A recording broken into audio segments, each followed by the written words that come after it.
ఓం నమో వెంకటేశాయ. మనం ఈ వీడియోలో Tirumala latest news and updates గురించి అయితే తెలుసుకుందామండి. ముందుగా వైకుంఠ ద్వార దర్శన సమయంలో ఆఫ్లైన్లో ప్రత్యేకంగా కౌంటర్లు ఏర్పాటు చేస్తారా అకామిడేషన్ కోసమని, అలాగే వయోవృద్ధులు దివ్యాంగులకు సంబంధించినవి ఆఫ్లైన్లో టోకన్లు ఇస్తారా అనేసి అయితే అన్ని విషయాలు ఈ వీడియోలో క్లియర్గా తెలుసుకుందామండి. అలాగే డెలివరీ ఈవో కార్యక్రమం అనేది జరిగిందండి. అందులో శ్రీవారి భక్తులు ఎవరెవరు ఎలాంటి ప్రశ్నలు అడిగారు, అందుకు ఈవో గారు ఎలాంటి మార్పులు తీసుకొస్తాము అని చెప్పారు అనేసి క్లియర్గా ఈ వీడియోలో అయితే తెలుసుకుందామండి. ముందుగా welcome to our channel Tirumala Tirupati updates.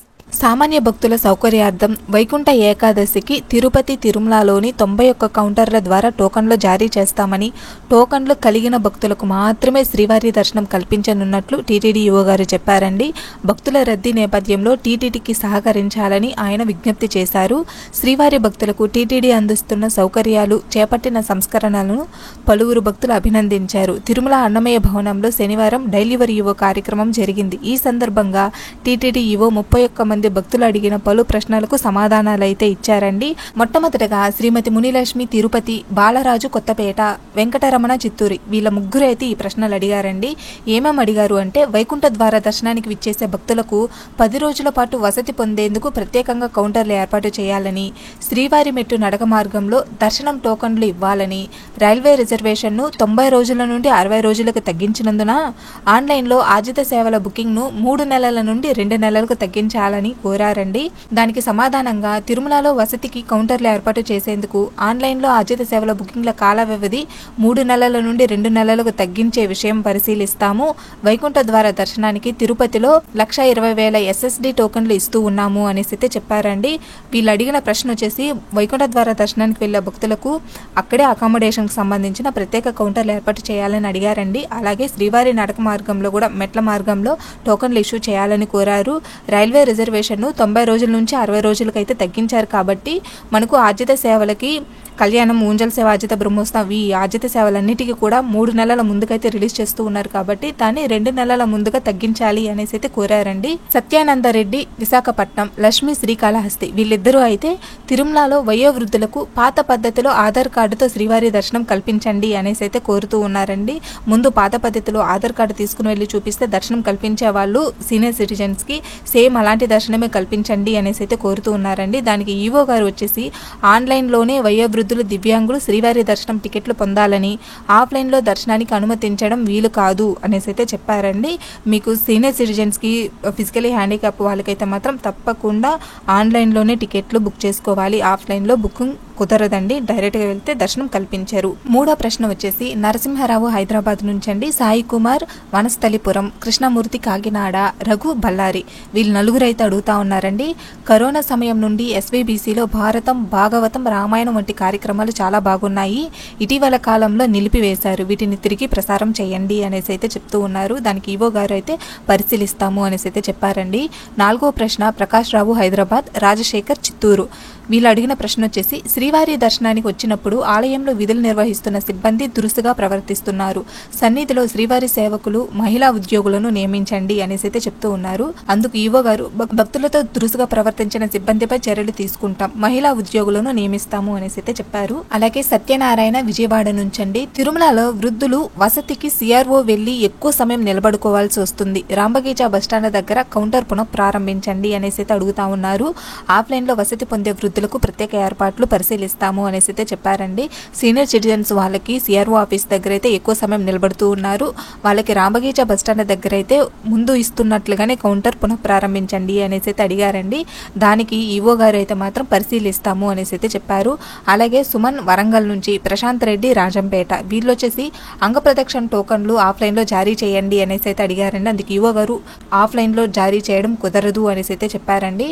అలాగే విష్ణు రేణుగుంట నుంచి అయితే, అలిపిరి చెక్ పాయింట్ వద్ద భద్రతా సిబ్బంది లగేజీని సరిగా చెక్ చేయడం లేదు. ఆన్లైన్ లక్కీ డిప్ వేయడానికి కుటుంబంలో ఇద్దరికి కాకుండా ముగ్గురికి అవకాశం కల్పించండి అనేసి అయితే అడుగుతా ఉన్నారు. అలిపిరి వద్ద భద్రతా సిబ్బంది క్షుణ్ణంగా తనిఖీ చేసేలా చర్యలు తీసుకుంటాము. అలాగే కుటుంబంలో ఇద్దరికి మించి అవకాశం కల్పించడం కష్టము అనేసి అయితే చెప్పారండి. ఆన్లైన్లో లక్కీ డిప్ వేయడానికి అంటే ఇద్దరిని మాత్రం అలో చేస్తూ ఉన్నారు కాబట్టి లక్కీ డిప్ రిజిస్ట్రేషన్కి ముగ్గురిని అలో చేయండి అనేసి అయితే అడిగితే ఇద్దరికి మాత్రం అవకాశం కల్పిస్తాము అనేసి అయితే చెప్తూ ఉన్నారు ఈవో గారు. అలాగే రాజేశ్వరి బెల్గాం నుంచి వైకుంఠ ఏకాదశికి శ్రీవారి సేవ అదనపు కోటా విడుదల చేయలేదు అనేసి అడుగుతా ఉన్నారు. వైకుంఠ ఏకాదశికి అవసర సేవకులు ఆన్లైన్లో రిజిస్టర్ చేసుకున్నారు కావున అదనపు కోట అవసరం లేకుండా పోయింది అనేసి చెప్పారండి. అలాగే దేవకి శ్రీరంగం నుంచి 3 నెలల ముందు శ్రీవారి దర్శనం టికెట్లు బుక్ చేసుకుని రాలేనప్పుడు ఆ టికెట్లను అదే నెలలో మరో రోజు స్వామివారిని దర్శించుకోవడానికి అవకాశం కల్పించండి అనేసి చెప్తూ ఉన్నారండి. దానికి ఈవో గారు అయితే మాత్రం శ్రీవారి దర్శనానికి అన్ని స్లాట్లు అన్ని రోజులు బుక్ అయి ఉంటాయి కాబట్టి అలా చేయడం కుదరదు అనేసి చెప్తూ ఉన్నారండి. శ్రీవారి దర్శనం కోసం మనము 3 నెలల ముందుగా టికెట్లు బుక్ చేసుకుంటాం కదా, ఒకవేళ ఆ తేదీన మనం రాలేకపోతే ఆ నెలలోనే ఇంకో తేదీలో మేము వస్తాము కల్పించండి అలాంటి అవకాశము అని అడిగితే అలా కుదరదండి, అన్ని స్లాట్లు బుక్ అయిపోయి ఉంటాయి కాబట్టి దర్శనం కల్పించడానికి వీలు కాదు అనేసి చెప్పారు. అలాగే నారాయణ రెడ్డి గుంటూరు నుంచి అండి, వయోవృద్ధుల దర్శనానికి 65 సంవత్సరాల నుండి 60 సంవత్సరాలకు తగ్గించండి అనేసి చెప్తూ ఉన్నారు. అందుకు పరిశీలిస్తాము అనేసి చెప్పారండి ఈవో గారు. హర్ష బెంగళూరు నుంచి 2 సంవత్సరాల క్రితం సప్తగిరి మాసపత్రికకు చందా కట్టాను, ఇంతవరకు పత్రిక అందలేదు అనేసి చెప్తూ ఉన్నారండి. అందుకు ఈవో గారు సప్తగిరి మాసపత్రిక అందేలా చర్యలు తీసుకుంటాము అనేసి చెప్పారు. శేఖర్ మచిలీపట్నం నుంచి అండి, శ్రీవారి దర్శనానికి ప్రవేశించే మార్గం చాలా దూరంగా ఉంటుంది, రద్దీ లేని సమయంలో దూరం తగ్గించండి, తిరుమలలో టాక్సీలు అధికంగా డబ్బులు వసూలు చేస్తున్నారు, టీటీడీ ఉచిత రవాణా బస్సుల సంఖ్యను పెంచండి అనేసి అడుగుతా ఉన్నారండి. తిరుమలలో భక్తుల రద్దీ లేని రోజులలో దగ్గరగా భక్తులను అనుమతిస్తున్నారు, ప్రైవేట్ వాహనాలు ఎక్కువ మొత్తంలో భక్తుల నుండి డబ్బులు వసూలు చేస్తే చర్యలు తీసుకుంటాం, భక్తుల సౌకర్యార్థం టీటీడీ ఇప్పటికే 12 ధర్మరథాలను నడుపుతోంది, త్వరలో మరిన్ని వాహనాలు రానున్నాయి అనేసి చెప్పారు. నారాయణ తుని నుంచండి, వైకుంఠం క్యూ కాంప్లెక్స్ కంపార్ట్మెంట్స్ లో టీటీడీ సిబ్బంది ఫోన్ ఏర్పాటు చేయండి అనేసి అడిగారండి. అందుకు కంపార్ట్మెంట్ లో ఫోన్ సౌకర్యం ఆల్రెడీ ఉందండి అనేసి చెప్పారండి ఈవో గారు. అలాగే కిరణ్ శ్రీకాకుళం నుంచండి, వైకుంఠ ఏకాదశి టికెట్ల బుకింగ్ లో పేమెంట్ సమస్య వస్తోంది, వర్చువల్ టైం తక్కువగా ఉంది అనేసి చెప్తూ ఉన్నారు. వైకుంఠ ఏకాదశి బుకింగ్స్ పేమెంట్ సమస్య ఉంటే మా అధికారులు మాట్లాడి పరిశీలిస్తారు అనేసి చెప్పారు. అలాగే మురళి హైదరాబాద్ నుంచండి, ఆన్లైన్ లో శ్రీవారి దర్శనం టికెట్లు లభిస్తున్నాయి కానీ వసతి లభించడం లేదు, త్వరగా అయిపోతున్నాయి, లడ్డు ముద్దగా ఉంటుంది అనేసి చెప్పారు. ఆన్లైన్ లో 4 నుండి 5 లక్షల మంది బుకింగ్ కు ప్రయత్నించడం వలన స్పెషల్ ఎంట్రీ దర్శన టికెట్స్ అండి ఎస్ఈడి టోకన్లు 15 నిమిషాల్లోనే అయిపోతాయి, శ్రీవారి లడ్డు ప్రసాదాలను దిట్టం ప్రకారం తయారు చేస్తూ ఉన్నారు అనేసి చెప్పారు. ఇవండి డైలీ యువర్ ఈవో కార్యక్రమంలో ఎవరెవరు ఏ ప్రశ్నలు అడిగారు, అందుకు ఈవో గారు ఎలాంటి మార్పులు తీసుకొస్తాము అని చెప్పారు అనేసి అయితే మాత్రము టీటీడీ అన్నప్రసాదం ట్రస్ట్ కు ₹1 నుండి లక్షలోపు విరాళం ఇవ్వదలిచిన భక్తుల కోసం సులభతరంగా విరాళం ఇచ్చేందుకు వీలుగా తిరుమలలోని శ్రీ తరిగొండ వెంగమాంబ అన్నప్రసాద కేంద్రంలో కియోస్కో మిషన్లు అంటే సెల్ఫ్ ఆపరేటెడ్ ఆన్లైన్ పేమెంట్ అండి ఏర్పాటు చేసిన విషయం అయితే ఆల్రెడీ ఏర్పాటు చేశారు. క్యూఆర్ కోడ్ ఓపెన్ చేసుకుని ఎంత అమౌంట్ పే చేయాలి అనుకుంటున్నారో ఆ అమౌంట్ ఎంట్రీ చేసి అయితే పే చేసుకోవచ్చు.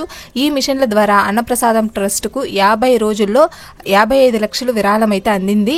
తిరుచానూరు పద్మావతి అమ్మవారి ఆలయం, ఒంటిమిట్ట కోదండరామ ఆలయం, బెంగళూరులో శ్రీవారి ఆలయంలో కూడా ఈ మిషన్లు ప్రారంభించారు. ఈ 3 ఆలయాల్లో ఈ మిషన్ల ద్వారా 15 రోజుల్లో 5 లక్షలు విరాళంగా అయితే అందింది. ఈ రోజు పేరూరు సమీపంలోని శ్రీ వకులమాత ఆలయంలో కూడా ఈ కియోస్కో మిషన్ ను ప్రారంభించారు.